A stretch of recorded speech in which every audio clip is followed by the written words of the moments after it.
Este programa é livre para todos os públicos. Que bom estar aqui, debaixo dessa tenda do Senhor, nesse rincão, nesse palco, onde grandes homens de Deus passaram. Aqui pregou Padre Léo, Monsenhor Jonas, e é uma honra poder, mais uma vez aqui junto com a minha comunidade, com vocês, poder partilhar essa palavra. Era para estar junto com a Lília, minha esposa, só que ela ficou cuidando do Dani. O Dani deu um ataque de asma nele, ele ficou agora no quarto, provavelmente vai ter que ir no médico. E aí o Lucas quis vir para poder substituir a mãe dele. E aí agora ele está ficando para poder me ajudar aqui. Mas sem delongas, vamos direto para a palavra, que é o mais importante. Pegue sua palavra comigo em Abacuque capítulo 3. Versículos de 16 seguintes. Abacuque, capítulo 3, versículo 16 seguintes.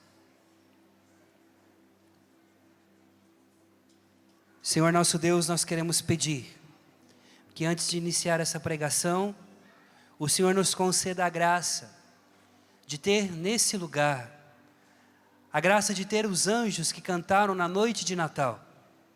E eu peço, Jesus, que pela intercessão de São Rafael e de todos os santos anjos, aquilo que iremos escutar, possa frutificar o nosso coração e que possamos dar frutos da Tua palavra que se encarna na nossa vida. Por Jesus Cristo, nosso Senhor. Amém. A palavra de Deus diz assim para nós. Pode baixar, filho. Não precisa levantar não, tá? Só fica segurando. A palavra de Deus diz assim: eu ouvi e as minhas entranhas tremeram. A esse ruído, os meus lábios estremeceram. A cárie penetra os meus ossos e os meus passos tropeçam. Mas eu espero tranquilo o dia da angústia, que se levantará contra este povo, o povo que nos assalta. Porque ainda que a figueira não floresça, e mesmo que não haja fruto nas vinhas, e mesmo que se decepcione o produto da oliveira, e não haja fruto nos campos e não tenha o que comer, e as ovelhas desapareçam do aprisco, e mesmo que não haja gado nos estábulos, eu porém me alegro no Senhor, e exulto no Deus da minha salvação. O Senhor é a minha luz e a minha força, e Ele torna os meus pés semelhantes aos das gazelas, e faz-me caminhar nas alturas. Palavra do Senhor. Amados, essa palavra, para mim, que gosto muito de ler a Bíblia, é um dos textos mais profundos do Antigo Testamento e da literatura apocalíptica profética. Conhecido como profeta menor, não porque é pequeno, não por causa da sua estatura de profecia, mas por causa do contexto e do tanto de escritos que tem. Abacuque escreveu apenas 3 capítulos do seu livro, diferentemente de Isaías, de Ezequiel, de Jeremias, dos grandes profetas, porque escreveram tanto. Esse homem desconhecido, que pouco se sabe sobre a sua vida, mas se sabe também sobre o tempo em que ele viveu e a maneira como ele viveu. Abacuque significa, do hebraico, aquele que abraça, abraçar, ou aquele que foi abraçado. Abacuque também vem do caldeu, kabur, que significa também aquele que vê. Quando nós olhamos para esse texto, no fim de todo o livro do profeta, o que nós vamos enxergar, o que nós vamos ver, é algo profundo a respeito daquilo que Israel está vivendo. Abacuque, ele é contemporâneo do profeta Jeremias. E o profeta Jeremias, ele viu algo e presenciou algo na sua vida que está ligado à desolação de Israel, ao tempo mais difícil que Israel passou na sua vida. Se você perguntasse para um israelita o que ele estava passando, qual foi o tempo mais difícil da história de Israel, até antes de 1940, quando Adolf Hitler começou a levar os judeus em série e destruir a raça hebraica, tentando destruir o povo hebreu, a Shoah. Se você perguntasse no ano de 1930 para um judeu, qual foi o tempo mais difícil que Israel passou, eles iriam te responder: foi o tempo do cativeiro da Babilônia, entre o ano mais ou menos 597 e 605 a.C. E é justamente nesse tempo que Abacuque vai ter o seu ministério, vai exercitar o seu ministério, contemporâneo, ainda jovem, do profeta Jeremias, que já estava terminando o seu profetismo, a sua missão de profeta, o seu ministério. Abacuque agora tem a missão de poder trazer diante de uma desolação terrível. Preste bem atenção e tente entrar comigo nessa palavra. Israel recebeu uma promessa de Deus a partir do momento em que Jeremias, ele entrando na casa de Deus, no capítulo 1, ele que era sacerdote, começa a pregar, começa a ser chamado por Deus, quando ainda era criança, para poder levar uma mensagem de conversão e uma mensagem também de mudança de vida. Jeremias pregou 40 anos e ninguém se converteu. Ele tentou convencer o povo durante 40 anos de que aquilo que eles estavam fazendo, que a devassidão que estavam levando, que o modo como estavam adorando, não iria para o caminho certo. Agora você pode imaginar, talvez o maior fracasso, humanamente falando, de um pregador é quando você prega e as pessoas não te escutam. Quando você diz e nada se resolve. É por isso então que alguns exegetas dizem que o cântico do livro de Isaías, capítulo 53, que diz sobre o servo sofredor, começa a dizer assim: quem foi que creu naquilo que foi nos proclamado? Ele se levantou como um rebento entre nós, mas ninguém lhe deu crédito. E aí começa a dizer sobre o servo sofredor, e no Isaías capítulo 53, que nós lemos na paixão, na sexta-feira da paixão, aonde diz que por suas chagas nós fomos curados. Aqui, o autor sagrado, provavelmente, está falando de Jeremias, que pregava nas praças, que foi preso, que foi maltratado, que foi martirizado e morreu apedrejado com uma canga no pescoço no Egito, desacreditado. O seu ministério foi um fracasso total. E Jeremias, na sua pregação, dizia: estejam atentos com as alianças que vocês têm feito, estejam atentos, vocês têm tirado o coração de vocês de dentro do santo dos santos e colocado a vossa confiança em homens. Jeremias, ele de tempo em tempo se levantava para poder profetizar, exortar o rei, mas ninguém deu crédito a esse menino. Jeremias é levado embora, arrastado pelos seus inimigos até o Egito, e a tradição vai dizer para nós que ali ele morreu apedrejado. Mas repita comigo assim: quando matam um profeta, Deus suscita 100. Quando Jeremias está sendo perseguido, levado embora para o Egito, Deus levanta um desconhecido, alguém a quem nós não temos nem a história, alguém a quem nós nem conhecemos, e esse se chamará Abacuque, contemporâneo e jovem. Deus tinha feito uma promessa também a Salomão, quando Salomão construiu o templo, e a Shekinah, a glória de Deus, encheu aquele lugar.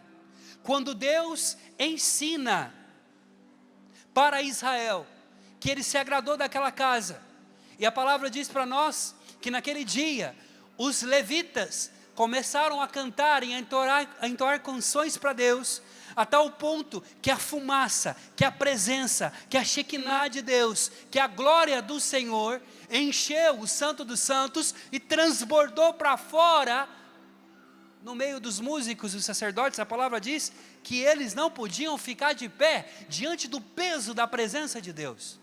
E o Senhor deu uma promessa, Ele fez uma promessa: eis que eu habitarei nessa casa, e ninguém poderá destruí-la.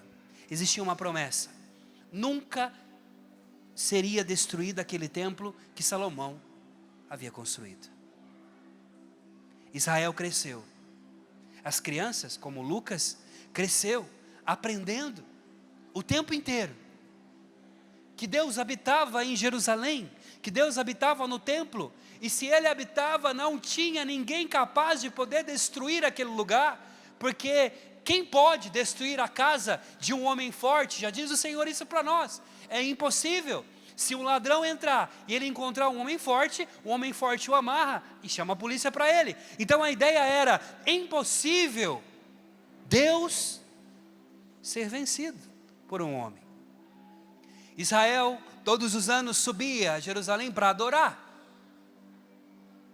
e tinha-se a promessa: Deus habita o nosso país, Deus habita a nossa nação. Este é um povo eleito que o Senhor escolheu entre todos os povos da terra, e ninguém poderá contra nós. Mas aí, meus irmãos, chega-se um tempo difícil. Chega-se o tempo em que Israel vai ter na sua vida algo terrível. Chega um incircunciso, um homem chamado Nabucodonosor, um general que cerca a cidade santa, e muita gente começa a morrer, e essas pessoas começam a morrer, a tal ponto que não tinham o que comer mais, porque a tática de cerco não é atacar e matar ninguém. Você fica ali, a comida vai acabando, a água vai acabando, os recursos naturais vão acabando, e as pessoas começam a morrer de inanição, começam a morrer de fome. Tanto é que o livro de Lamentações, que o profeta Jeremias escreveu, um livro onde o profeta faz a grande pergunta a Deus: Senhor, eu sei que o Senhor é bom, mas eu quero discutir o seu modo de fazer justiça. Como é que o justo que anda nos teus caminhos sofre, e o ímpio que faz tantas coisas más consegue sobreviver e está de boa? Quantas vezes você começou a fazer um caminho na igreja, um caminho sério de conversão, a tal ponto que o teu coração começa a dizer: mas por que depois que eu comecei a entrar na igreja, parece que está caindo tudo aqui dentro de casa? O bicho começa a pegar dentro de casa de uma maneira tal, que você fala assim: nossa, era melhor eu nem ter conhecido o Senhor. A gente tem tanta promessa da parte de Deus, que Ele vai estar com a gente, que Ele vai... Mas em nenhum momento o Senhor falou assim: ó, se andar comigo eu vou resolver os seus problemas. Ao contrário, você começou a andar com Deus, prepara a tua alma para a provação, meu amigo, prepara o teu lombo para a chibata. O bicho vai pegar. Porque aqueles que caminham com o Senhor, aqueles que colocam as suas vidas nas mãos do Senhor, precisa de ter a coragem, a consciência e a coragem de que estar com Deus é não estar com o mundo. Estar com Deus é não estar e não andar conforme o ritmo que o mundo diz, mas conforme a música do céu. E para começar a andar no ritmo da música do céu, muitas coisas a gente tem que deixar para trás. Amados, Jeremias e todos os profetas começam a ver algo terrível. Nabucodonosor entra em Jerusalém, ele destrói o templo, ele destrói a cidade, ele coloca fogo em tudo, ele mata, ele massacra as pessoas. E no tempo em que ele está fazendo esse cerco, Jeremias, no livro de Lamentações, vai dizer para nós o seguinte: que a situação do cerco estava tão assim forte, tão terrível, que as mães já não tinham mais leite para dar para os seus bebês, já não tinha mais comida, e as crianças morriam, a tal ponto, ele vai dizer, as mesmas mãos que embalavam um bebê, agora são as mesmas mãos que começam a cozê-los, que começam a comer, começa a ter canibalismo, de fome, porque as crianças morriam, em vez de enterrar, aproveitavam a carne da criança para poder comer. A situação era tal, que era terrível. E aí Abacuque aparece bem nesse tempo.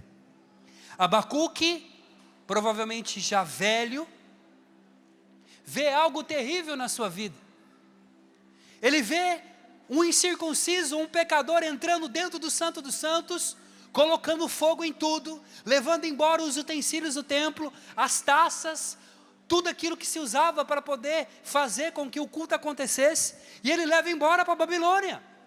E a pergunta, a crise espiritual é: aonde Deus está? Aonde o Senhor está? Aonde está a sua promessa? Como Ele pode, diante de uma promessa que Ele falou para o nosso pai Abraão, há mais de 1400 anos atrás, e agora acontecer que alguém entra aqui e destrói o nosso maior bem, o templo de Jerusalém? Você consegue imaginar? Isso é para mim estar aqui, eu vou falar. E eu quero dizer algo muito importante para você que me assiste pela TV, para você que tem buscado respostas de Deus, para você que tem pedido ao Senhor, você que está aí no YouTube, coloque aí no chat as suas intenções. Para você que tem vivido o cadinho da humilhação, a tristeza o tempo inteiro, muitas vezes não consegue, é uma batalha hoje, uma vitória amanhã, e depois batalha de novo, e uma vitória de vez em quando. Você quer falar? É verdade, você veio substituir sua mãe, né? O que você quer falar? Só não pode cantar, hein? O que você quer falar? Olha para eles. Quero falar de uma toja. Você ama todos? Então tá bom, ué.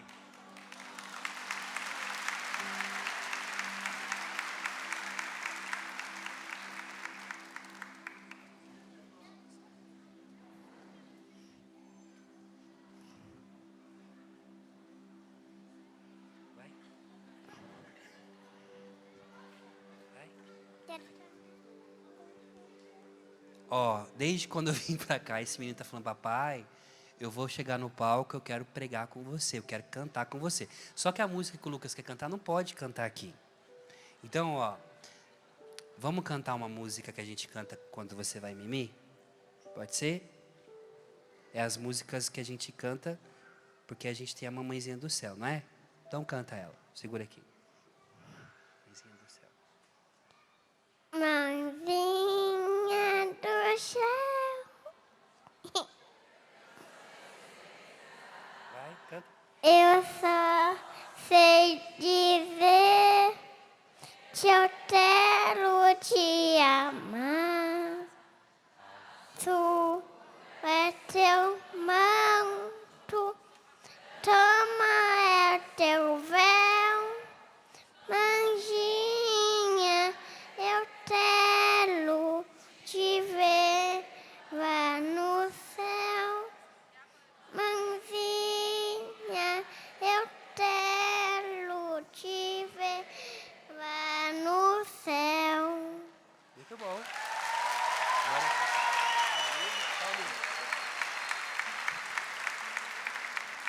Agora vocês imaginam uma criança dessa? Uma mãe que antes de dormir não cantava, uma mãe judia não cantava Mãezinha do Céu para a criança dormir, mas cantava salmos para ela. E agora essa mãe vendo essa criança morta por fome. E para poder alimentar, talvez os outros filhos tinham que cozer o filho. Isso estava acontecendo em Israel. A situação é tão crítica que a resposta a essa dor é: Deus abandonou Israel. O Senhor foi embora do templo. O Senhor não está mais aqui. E aí aparece Abacuque, que significa aquele que abraça, aquele que carrega o peso do seu povo. E de fato, se você prestar atenção no livro de Abacuque, não existe profecia. Não existe uma profecia direta ou alguma ameaça, como por exemplo o livro de Isaías ou outros livros, o que você vai ver no livro de Abacuque é uma prece, é uma oração, é o verdadeiro relacionamento, a verdadeira relação que um profeta, que um homem de Deus precisa de ter, que você, na sua casa, no seu secreto, precisa de ter com o Senhor, que é o quê? Que é ter a capacidade de poder conversar com Deus sobre os seus problemas. Então, Abacuque começa a conversar com o Senhor, já no primeiro capítulo, dizendo: Senhor, meu Deus, eu vejo a desolação do meu povo, e eu quero lhe perguntar, o que está acontecendo? Por que isso está acontecendo conosco? O Senhor é justo, mas eu preciso de falar contigo o que está na minha alma. Então, aquilo que os exegetas dizem para nós, é que esse homem, que Abacuque, pelo modo como ele vai tratando o texto, sobretudo no capítulo 3, dá-nos a entender que ele era um levita no templo, ele era um cantor, ele era o chefe dos músicos no templo de Jerusalém. Ele entoava canções, ele entoava louvores ao Senhor, ele compunha salmos para Deus, era ele que era o responsável da liturgia, do cântico da liturgia, quando o povo vinha de tantos lugares. Agora não tem mais canções. Agora não tem mais pessoas para cantar. Os seus irmãos, os seus amigos foram levados embora em cativeiro para a Babilônia. Ele ficou sozinho, provavelmente porque era pobre. Porque rei Nabucodonosor pegou só os nobres, só os mais, a elite do povo, para poder quebrar a resistência moral do povo. E ficou então Abacuque, um pobre, um desconhecido. Quero dizer para você, você que vive de misericórdia como eu, um improvável como eu, alguém a quem o Senhor enxergou somente miséria e teve misericórdia, alguém a quem o Senhor disse: eu vou habitar na tua vida. Se você talvez é um desconhecido, um anônimo, eu quero dar as boas-vindas para você, porque no tempo em que nós estamos vivendo no Brasil, Deus está suscitando Abacuques, Deus está suscitando homens e mulheres anônimos, capazes de, no meio da desolação, de no meio de alguém que não coloca Deus mais como centro da sua vida, Deus está levantando pessoas como você, para ter a coragem de se levantar no meio das ruínas, e olhar e dizer: Senhor, se o Senhor precisar, pode contar comigo.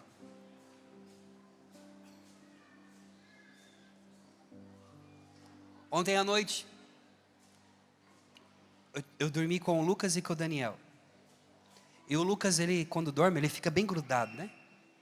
E ele falou assim para mim, assim: papai, amanhã eu quero subir no palco com você. Eu falei: tá bom, só que você tem que ficar quietinho, pelo amor de Deus, senão você vai acabar com a minha pregação, né? Ele falou: não, papai, eu quero ficar lá no palco com você para te ajudar. Porque quando eu crescer, eu vou te ajudar a escrever livro. Aí, então, por isso que ele está com o meu livro aqui. E ele disse: papai, enquanto você estiver lá falando, eu vou cantar uma música, depois eu vou sentar, vou ficar do seu lado, e vou ficar te olhando também. É sobre isso. É sobre um pai que olha para o filho e que tem orgulho, apesar do filho não ter as capacidades ainda para poder exercitar aquilo que o pai deseja. Deus, quando olha para você, Deus olha como filho, como filha.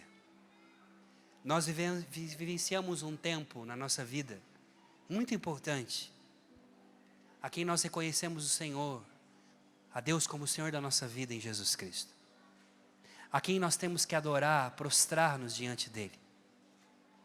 Mas chegou o tempo de voltar o nosso olhar para Jesus, voltar o nosso olhar para Jesus misericordioso, e olhar para esse texto do Diário de Santa Faustina, que nenhuma alma tenha medo de se aproximar de mim, por causa justamente disso. Em Jesus Cristo, Deus Pai quer que você possa voltar para casa. A misericórdia de Deus, o coração aberto de nosso Senhor Jesus Cristo, Ele nada mais é do que uma porta estreita que foi aberta para que você entre, se assente, converse e tenha alguém para poder vivenciar os momentos escondidos da tua vida.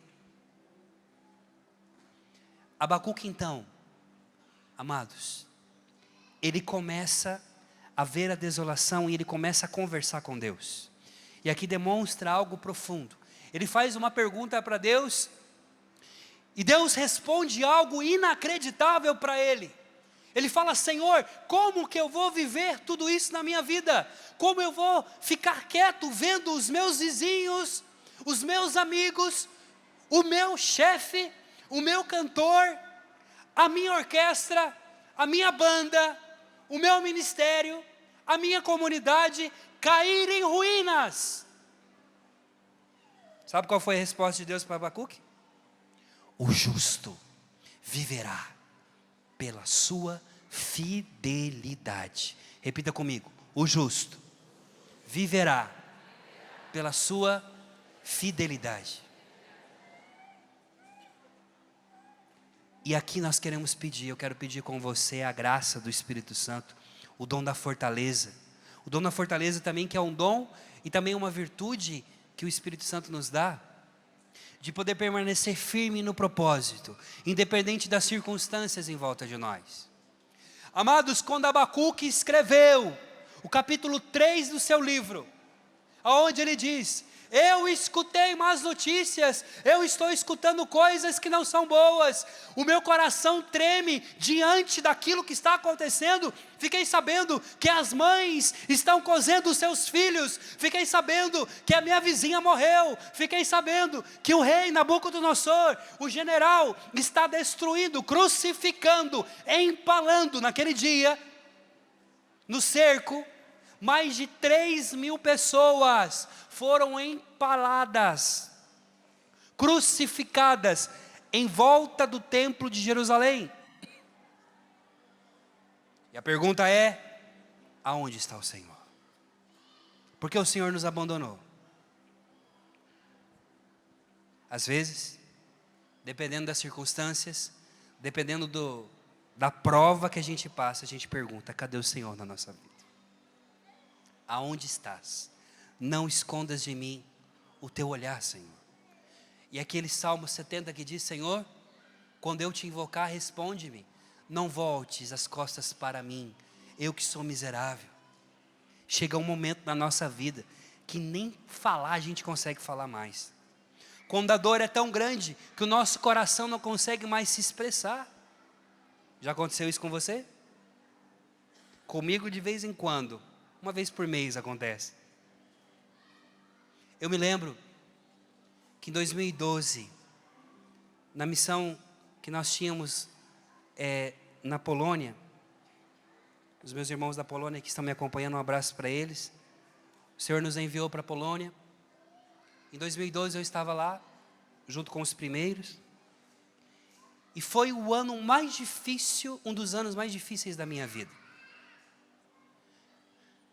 Eu estava pregando no norte da Polônia, em Koszalin, que é uma diocese, para 800 sacerdotes. E chegou a notícia que meu pai tinha falecido fazia 2 dias. Meu pai morreu dia 13 de maio. E quando meu pai morreu, eu fiquei sabendo, ele já tinha sido enterrado. Morreu meu pai em maio, no começo de maio. No final de maio morreu minha avó. Em junho morreu 2 tios assassinados. Depois morreu mais 3 primos em acidente de carro. Naquele ano de 2012 morreram 11 pessoas da minha família, um atrás do outro. E toda notícia era assim: morreu, já enterrou. Olha, a gente tentou te ligar, não conseguiu. Até que então, naquele ano, numa dor terrível, morreu minha tia Ana. Tia Ana, que me ajudou, que criou e que me ensinou tantas coisas. Tia Ana era baiana. E tia Ana, ela não comprava pão, ela não gostava de comprar pão. Ela tinha uma plantação no quintal da casa dela de mandioca. Então o que ela fazia? Era muito engraçado. E ela me ensinou a cultivar mandioca. Ela tinha um jeito de cultivar a mandioca, que a mandioca ficava mais macia, que ela aprendeu com os avós e com nossos antepassados.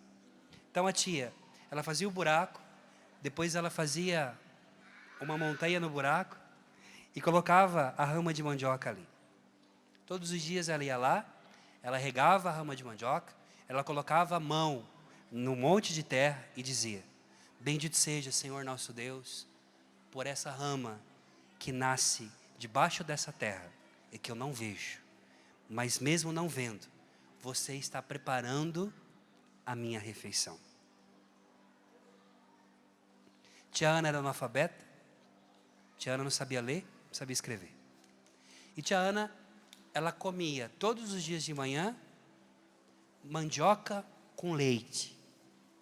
Ela fazia farinha em casa, processo antigo mesmo, artesanal. Ralava a mandioca, depois tirava num pano para poder secar.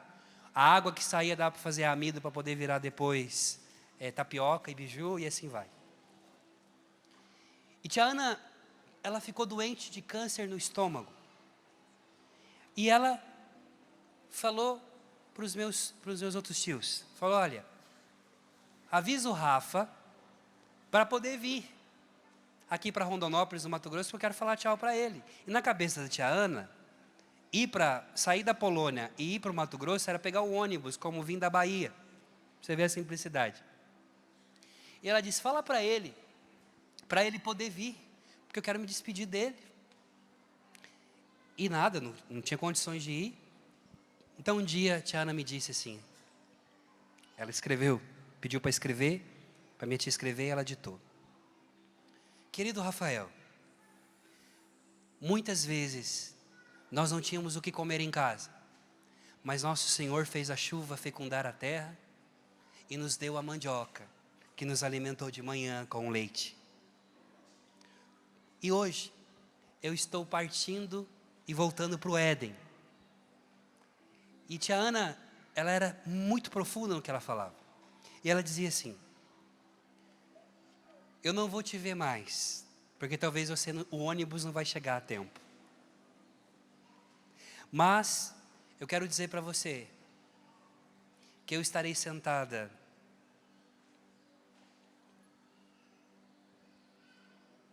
na beira do rio da vida, na cidade de ouro de Jerusalém, sentado numa mesa, com um copo de suco de laranja e com a nossa mandioca com leite esperando você para tomar café.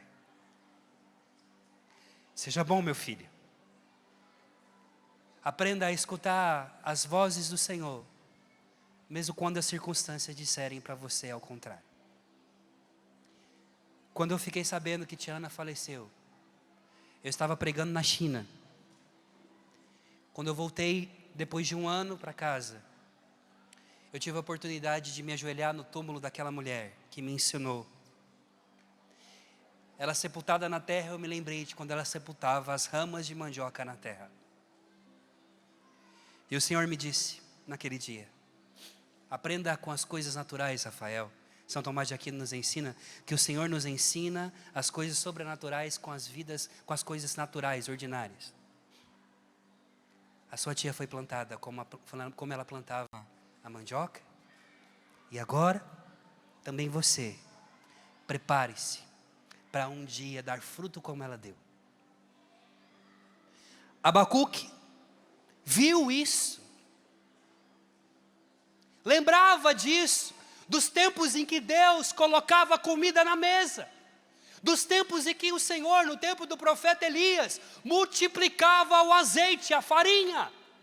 Mas agora, diante do cerco, nada está acontecendo, não tem milagres, não tem cura, não tem mais nada acontecendo. E a pergunta dele é: Senhor, o que está acontecendo, mas aí ele se lembra quem ele é. Ele se lembra que antes de ser profeta, ele é levita. De antes de ele ser alguém para pregar, ele é alguém para louvar. Então ele olha para os campos não vegados, ele olha para as videiras, está tudo seco. Ele olha para tudo e não tem mais nada. E ele começa: ainda que a videira não floresça, ainda que não haja fruto nos campos. Ele levanta os braços no meio das ruínas, ainda com fumaça. Ele olha para o templo que não existe mais. Ele olha para o Santo dos Santos. Ele olha para o véu rasgado, todo queimado, e diz: eu me gloriarei no Senhor, porque não importa se eles não frutificam, não importa se não haja fruto no campo, eu me alegro em Ti, Senhor. E ele começa a cantar. Ele volta a ser levita de novo. Ele coloca Deus no centro da vida dele. E quando ele começa a cantar, mesmo diante das ruínas, Abacuque começa a reunir um povo em volta de si, de alguém que não se conformou com as circunstâncias. Eu quero dizer para você: não se conforme com as circunstâncias da vida. Não se conforme com aquilo que dizem para você, daquilo que você ouviu falar.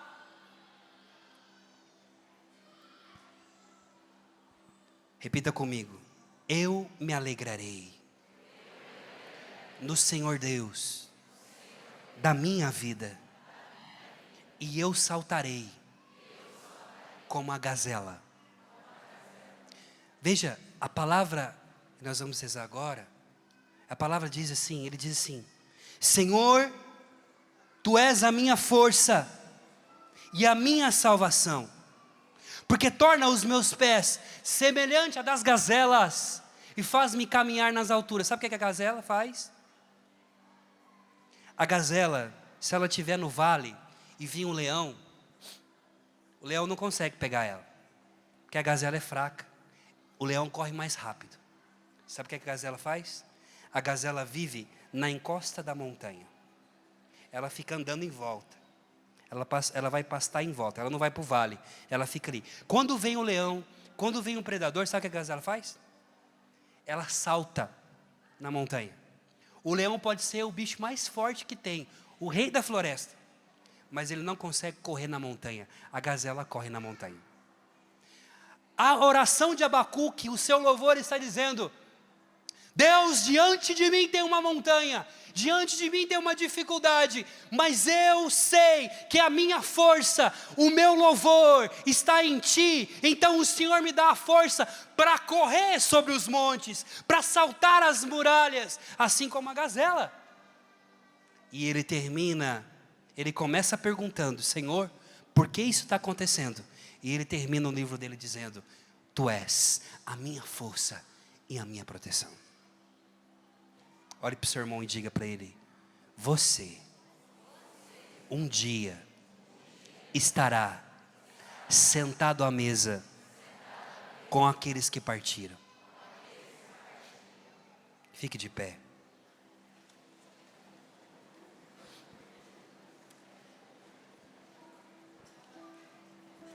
Existe algo que nessa festa da misericórdia eu sinto de dizer a você: a importância de poder colocar Deus no centro da nossa vida, de acreditar mais uma vez que não são as circunstâncias que devem mudar a nossa escolha, porque o justo viverá pela sua fidelidade. Eu quero que você coloque nesse momento agora diante de Deus, diante da tua vida, e lembre-se das promessas que o teu Deus fez a você, dos propósitos. Às vezes a circunstância que você tem vivido hoje tem feito com que você tenha dúvidas da promessa de Deus na tua vida, mas permanece firme no propósito.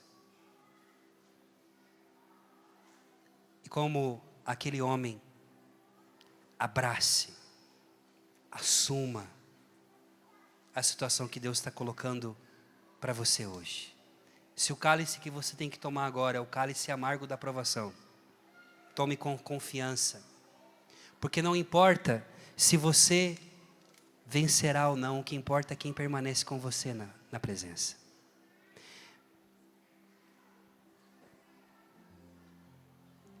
quando todas as vezes que eu faço a experiência de pegar o Lucas no colo, ou o Daniel, é essa experiência. Nesse momento agora o Lucas está aqui comigo porque a Lília está com o Dani, que está com crise de asma e provavelmente até já foi no postinho. E a gente que é pai, a gente que é mãe, a gente sabe, quando um filho fica doente, a gente fica doente junto, né? Que a gente fica tudo doido. Mas o que a gente pode fazer é ser presença. É dar o nosso colo. É dizer assim, ó, eu não posso resolver os seus problemas agora, meu filho. Mas colo você sempre vai ter. E Deus está dizendo algo muito importante para você aqui. A provação que você tem vivido, as lágrimas que você tem passado e chorado. Deixa eu colocar você no meu colo. Deixa eu te segurar. Deixa eu colocar você para perto. Porque o que importa é a presença. Porque se nós temos o Senhor, pode estar tudo destruído, como aconteceu com Abacuque. Mas o mais importante é, fica conosco, Senhor. Levante seu braço direito e diga comigo, Senhor Jesus. Senhor Jesus, Eu te louvo. eu te louvo, Eu te adoro. eu te adoro. Em meio às ruínas, Em meio às ruínas, eu não terei medo. eu não terei medo. Quando tudo parecer difícil, Quando tudo parecer difícil, eu sei eu sei que o Senhor me dará forças. que o Senhor me dará Eu forças. quero voltar a louvar-te. Quero voltar a louvar-te.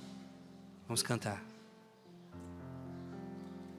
Tu és o centro da minha vida. No meio das ruínas, declare. És a razão da minha alegria. Não quero tirar os meus olhos de ti. Quero que sejas o centro, Senhor. Declare. Tu és o centro da minha vida. És a razão da minha alegria. Não quero tirar os meus olhos de ti.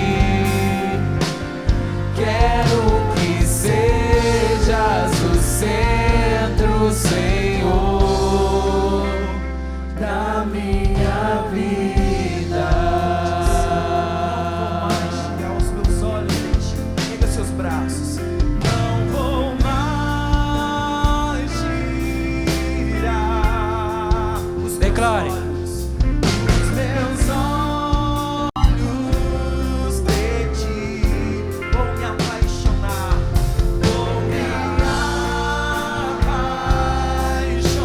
apaixonar. Outra vez que o meu viver, Senhor, que o meu viver, Senhor, seja grande, seja pra te agradar. Nada mais vai ocupar meu coração. Entre seus braços, cante forte, declare: Tu és o centro da minha vida. És a razão da minha alegria. Não quero tirar os meus olhos de ti. Quero que sejas o centro, Senhor. Tu és o centro da minha vida. És a razão da minha alegria. Não quero tirar os meus olhos de ti. Quero que sejas o centro, Senhor, da minha vida. Nós não sabemos o que aconteceu com Abacuque no fim da sua vida. Mas nós sabemos como Abacuque terminou os seus dias. Os últimos registros de um profeta não foi ameaça, não foi profecia, não foi cura, não foi libertação, mas foi um escrito de alguém que confia completamente quando todas as circunstâncias dizem o contrário. Abacuque não fez milagres como Elias fez, não ressuscitou os mortos como Eliseu fez, mas Abacuque ficou conhecido pela capacidade que teve de poder agradecer e louvar e bendizer a Deus diante da destruição e das ruínas. Porque é fácil agradecer nos tempos bons, mas ter a coragem de se ajoelhar diante até mesmo de um túmulo e agradecer pelo dom da vida, mesmo diante da morte iminente diante de você, é só para quem tem confiança. Abacuque entendeu que cantar uma canção nova, que ser ponte de misericórdia, que ter uma aliança de amor e misericórdia com Deus, não é colocar as suas forças em si mesmo, mas dizer: Tu és a minha força, a minha herança, o tempo inteiro dizendo: eu estou dependente, como uma criança que se assenta ao seu lado para tentar ajudar. Hoje o Lucas trabalhou, está feliz, porque ele me ajudou na pregação, vai ganhar depois o dinheirinho dele, né, Preto? Mas saiba que todas as vezes que você se aproximar do seu Pai do céu, Ele não vai dar dinheiro para você, Ele vai te dar colo, herança, e te lembrar que você é filho muito amado. Então levante seu braço mais uma vez, em meio a ruínas da tua vida, declare como Abacuque: Tu és o centro da minha vida, eu não vou deixar, eu vou continuar e terminarei meus dias assim. Tu és o centro. Abre os seus braços. Tu és o centro